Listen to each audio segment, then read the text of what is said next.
श्री स्वामी समर्थ.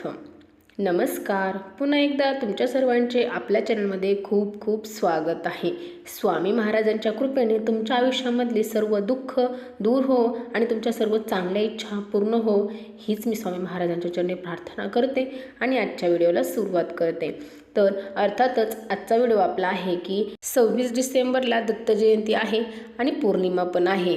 तर दत्त महाराजांची दत्त जयंती म्हणजेच पहा, कारण दत्त जन्म झालेला आहे त्या दिवशी, म्हणजेच पहा अत्री अनुसूया यांचा पुत्र आपले दत्त महाराज यांना ओळखलं जातं अत्री अनुसूया यांचा पुत्र म्हणून. आणि ब्रह्मा विष्णू महेश या तिन्हींचा अवतार म्हणजे तिन्ही देवतांचा जो अंश आहे तो म्हणजे आपले दत्त महाराज आहेत.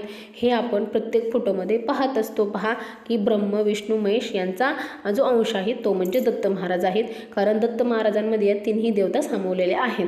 तर पहा अजून म्हणजे दत्त महाराजांच्या पाठीमागे पहा, हे समोर जे दिसत आहे ते कामधेनू म्हणजेच एक गायी असते पहा, आणि 4 कुत्री असतात. तर हे 4 कुत्री आणि हे आपली जी गाय असते, तर आपल्याला पहा त्या दिवशी गाईला एक वस्तू खाऊ घालायची आहे, कारण दत्त महाराजांचं म्हणजे ह्या प्राणी म्हणजे कारण त्यांचं कुटुंबच आपण कसं म्हणतो त्यामध्ये हे कुटुंबामध्येच आहेत की गाई हे 4 कुत्री वगैरे जे आहेत ते त्यांच्या कुटुंबामध्येच आहेत. त्यामुळं पहा आपल्याला गाईला एक वस्तू खाऊ घालायची आहे, तशी ते आपण कुत्र्यांना पण खाऊ घालू शकतो. आणि हे पहा दत्त महाराजांच्या हातात हे त्रिशूळ वगैरे जे आहे ते पहा आपलं महादेवाचं आहे. हे आपल्या हातामध्ये असा शंख धरलेला आहे तो पहा विष्णूंचा आहे. म्हणजे असे हे जे आहेत ना, आता हे चक्र जे आहे पहा हातामध्ये ते आपल्या ब्रह्मदेवांचं आहे. म्हणजे हे असे 3 देवांचा अंश म्हणून हे दत्त महाराज जे आहेत. तर ह्या दत्त महाराजांची आपली अशी कुठलीच इच्छा नाही म्हणजे अपूर्ण राहू शकत नाही की आपण जर दत्त महाराजांची सेवा केली. आपण साधं गुरुचरित्र पारायण जरी लावलं ना पहा, तर पहा आपल्या कसली मोठी इच्छा असली तरी ती पूर्ण आपली होत असते.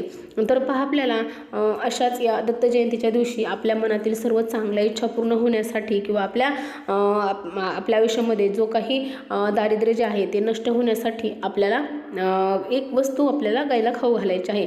आपण ही गाईला खाऊ घातल्याने ही आपल्याला दत्त महाराजांची सेवा आहे, कारण गाईला खाऊ जरी घातलं तरी ती साक्षात आपलं देवांपर्यंत पोहोचणार आहे. आणि पहा कधी कधी तुम्ही गाईला खाऊ घालण्यासाठी चाललेला आहात किंवा कुत्र्यांना म्हणजे श्वान आपण त्यांना पण अन्न देण्यासाठी चाललेलो आहोत, आणि त्यावेळेला पहा असे म्हणजे खूप गरीब वगैरे मुलं आहेत की त्यांना जेवण करण्यासाठी त्यांच्याकडे अन्नच नाही आहे. आणि त्यावेळेला मग पहा आपलं कधी कधी दत्त महाराज हे आपली परीक्षा पण घेत असतात पहा, कारण भुकेलेला अन्न देणं हे आपलं कर्तव्य आहे. जर आपल्याकडं आहे तर आपल्याला भुकेल्यांना अन्न देणं हे आपलं कर्तव्यच आहे. तर त्यावेळेला पहा ही जी कुत्री आहेत किंवा ही जी गाय वगैरे आहेत हे घास खाऊन पण त्यांचं पोट भरू शकतात, पण जे माणसं असतात ते घास खाऊन पोट भरणार आहेत का? किंवा कुत्री आहेत ते आपण टाकलेलं खाऊन पण पोट भरू शकतात, पण आता मुलंच आहेत लहान तर ते काय खाणार आहेत? त्यामुळं आपल्याला अशी जर परिस्थिती कधी आली तर आपल्याला अर्थातच त्या मुलांना म्हणजे त्या मुलांना आपल्याला पहिलं खायला देणं आहे, किंवा एखाद्या आजी आणि आजोबा आहे तर आपल्याला त्यांना पण खाणं देणं आहे, कारण आपलं ते कर्तव्यच आहे. कारण ते जर त्यांना भुकेने ते तरफडत आहेत आणि आपण जर गाईलाच आता मी हे देवांसाठी मला गाईलाच खाऊ घाल, कारण त्यांच्या रूपात पण येऊन आपल्याकडून देव हे अन्न ग्रहण करू शकतो. त्यामुळे आपल्याला ते अन्न आपल्याला त्या मुलांना किंवा त्या आजी आजोबांना किंवा जे व्यक्ती आहेत त्यांना दिलं तरी पण चालणार आहे. तर पहा आपल्याला असं काय द्यायचं आहे, तर आपल्याला दत्त जयंतीच्या दिवशी आपण जी पोळी बनवतो चपाती बनवतो, तर ते चपातीमध्ये गूळ घालून ती चपाती आपल्याला बनवायची आहे आणि ती चपाती आपल्याला गाईला खाऊ घालायची आहे. गाईसाठी सेपरेट बनवा, कुत्र्यासाठी वेगळी बनवा, कारण पाहता रोज आपण गाईला एक चपाती खाऊ घातली पाहिजे. आता आपल्याकडून रोज होतं का? ती पण पहिली चपाती आपण जी तव्यावरती बनवतो ती आपल्याला गाईला खाऊचा घातली पाहिजे.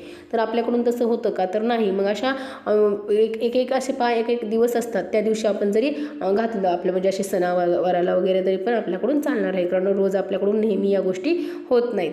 तर पहा ही वस्तू आपल्याला आपल्या गाईला किंवा कुत्र्यांना खाऊ घालायची आहे, किंवा गोरगरिबांना सुद्धा तुम्हाला जर त्या दिवशी असं देता येत असेल अन्न तर आपल्याला ते द्यायचं आहे. तर आपल्याला माहीत आहे की या मुलांना मिळत नाही, त्या व्यक्तींना भेटत नाही, तर आपण ते पण देऊ शकतो. चला तर मग एवढीच मला माहिती तुमच्यापर्यंत पोहोचवायची होती की आपल्याला दत्त जयंतीच्या दिवशी गाईला ही एक गोष्ट खाऊ घालायची आहे. तर चला मग आजचा व्हिडिओ मी इथेच थांबवते आणि झालेली सेवा मी महाराजांच्या चरणी अर्पण करते. तुम्हाला जर व्हिडिओ आवडला असेल तर नक्की आपल्या व्हिडिओला लाईक करा, शेअर करा आणि आपल्या चॅनलला सबस्क्राईब करा. चला तर मग पुन्हा भेटू अशाच नवीन छान छान व्हिडिओसोबत. तोपर्यंत श्री स्वामी समर्थ. जय जय स्वामी समर्थ.